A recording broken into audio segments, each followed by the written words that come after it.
বাচ্চা হোক বা বড়, আলো আঁধারিতে এনাকে দেখে ভয় পাবেন না। এরকম লোক খুঁজে পাওয়া দুষ্কর, কিন্তু ঠিক করে কেটে কুটে পরিষ্কার করে নিলে এনাকে দেখতে কিছুটা এরকম হয়। হালকা ম্যারিনেট করে বেসনে চুবিয়ে ভাজলে এর স্বাদের জুড়ি মেলা ভার। এখানেও একটা ফ্রাইড আইটেম আপনার রবিবারের দুপুরকে জমিয়ে দিতে পারে। তাই তোমাদের জন্য দিব্যেন্দু নিয়ে চলে এসছে লোটে মাছের ফিশ ফ্রাই। আর বেঙ্গলি ইটস অ্যান্ড ট্রিটস চ্যানেলে আপনাদের সকলকে স্বাগত জানাই।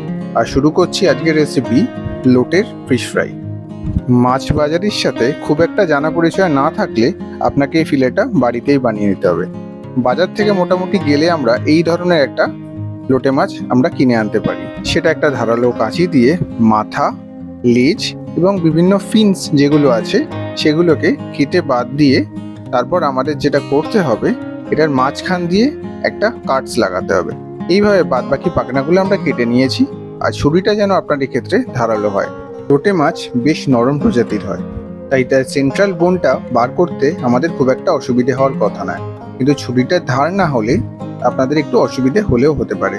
সেই জন্য বারবার বলছি, এই সেন্ট্রাল বোনটা বার করার সময় একটু খেয়াল রাখবেন।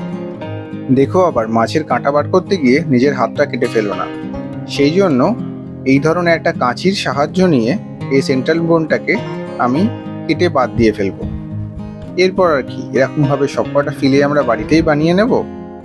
লোটে মাছের মধ্যে ওয়াটার কন্টেন্ট প্রচুর পরিমাণে থাকে, সেই জন্য একটা টিস্যু পেপার নিয়ে এইভাবে তার মধ্যে থেকে জলটা যতটা সম্ভব বার করে দিলে আমাদের যে বড়াটা তৈরি হবে সেটা খুব ক্রিস্পি তৈরি হবে। আর ব্যাটার সমেত মাছটা যখন কড়ার তেলের মধ্যে দেব তখন সেটা বেশি করে ছেটকাবে না। এবার আমাদের এটাকে ম্যারিনেট করে নিতে হবে। আমরা এখানে গোলমরিচ গুঁড়ো, আদা ও রসুন কুচি দিয়ে দেবো। এর মধ্যে অল্প একটু লেবুর রসও আমি অ্যাড করব। তাতে মাছের আঁশটে গন্ধটা এক্ষেত্রে চলে যাবে। চেষ্টা করবেন আদা রসুনের পেস্ট না ব্যবহার করার। আমরা এখানে 1:1 অনুপাতে বেসন ও কর্নফ্লাওয়ারের ব্যবহার করেছি। এরপর অল্প একটু হলুদ, পরিমাণ মতো নুন এবং হাফ চামচের থেকে একটু কম খাওয়ার সোডা এর মধ্যে মিশিয়ে দেবো। তারপর জল দিয়ে একটু ঘন একটা ব্যাটার তৈরি করব। যেহেতু লোটের মধ্যে জলীয় অংশ বেশি থাকে, ব্যাটারটা খুব বেশি পাতলা হলে আর মাছের গায়ে ধরে থাকবে না, আর তাতে ফিশ ব্যাটার ফ্রাইয়ের সেই ফিলিংসটা আসবে না। দেখুন মোটামুটি কিরকম কনসিস্টেন্সির ব্যাটারটা আমি তৈরি করেছি।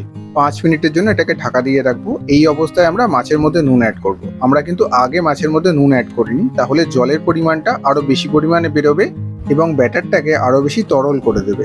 মাছটা এপিট এপিট করে ভালো করে দুটো পিঠেই নুনটা মাখিয়ে নিতে হবে। মোটামুটি 5 মিনিট হয়ে গেছে। এবার ব্যাটারের মধ্যে আমরা একটা সিক্রেট ইনগ্রেডিয়েন্ট অ্যাড করব। সেটা হলো 1 চামচ মতো পোস্ত। পোস্ত এই বড়ার যে কোটিংটা আছে তাতে একটা অন্য মাত্রা এনে দেবে। এবার কড়ার মধ্যে একটু বেশি পরিমাণে তেল দিয়ে ওটাকে গরম হওয়ার জন্য বসিয়ে দেব। তেল কম হলে এটার ভাজাটা অতটা ভালো হবে না এবং ক্রিস্পিও হবে না। এই ধরনের ব্যাটার ফ্রাই ডুবো তেলে বেশি ভালো হয়। ব্যাটারটার মধ্যে অল্প করে একটু গরম তেল আমরা এর মধ্যে মিশিয়ে ভালো করে ফিটিয়ে নেব। এরপর মাছগুলোকে একটা একটা করে দিয়ে ভালো করে কোটিং করে টকবকে গরম তেলে একটা একটা করে ছেড়ে দিতে হবে। গরম তেল কেন বললাম, না হলে ব্যাটারটা মাছের গায়ে স্টিক করে থাকবে না। আর তার উপর খুন্তি দিয়ে এরকমভাবে তেলগুলোকে ছড়িয়ে দিতে হবে।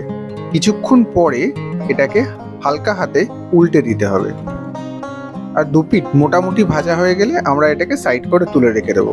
কেননা এই ধরনের ব্যাটার ফ্রাই দুবার যদি ভাজা হয় তার ক্রিস্পিনেসটা আরও দারুণ হয়। অনেকেই মনে করতে পারেন যে ডবল ফ্রাইড আইটেম কোনো সময় আমাদের হেলথের জন্য ভালো হয় না। সত্যিই এটা হেলথের জন্য ভালো নয়, কিন্তু পাপি পেটকে ঠান্ডা করার জন্য আমাদের এরকম অনেক সময়ই কাজকর্ম করতে হয়। এইভাবে সবকটা বড়া ভাজা হয়ে গেলে আবার আমরা সেকেন্ড টাইম ফ্রাই করার জন্য এটাকে দেব। এই সময় আমাদের তেলের টেম্পারেচারটা লো টু মিডিয়ামে রাখতে হবে। আমাদের বড়াগুলো একদম তৈরি। আপনারা বরঞ্চ ঝটপট গিয়ে চ্যানেলটাকে সাবস্ক্রাইব করে ফেলুন, আর পাশে থাকা বেল বাটনটিকেও প্রেস করতে ভুলবেন না। তাতে যখনই আমি নতুন কোনো ভিডিও দেব আপনাদের কাছে সবার আগে সেই নোটিফিকেশন পৌঁছে যাবে।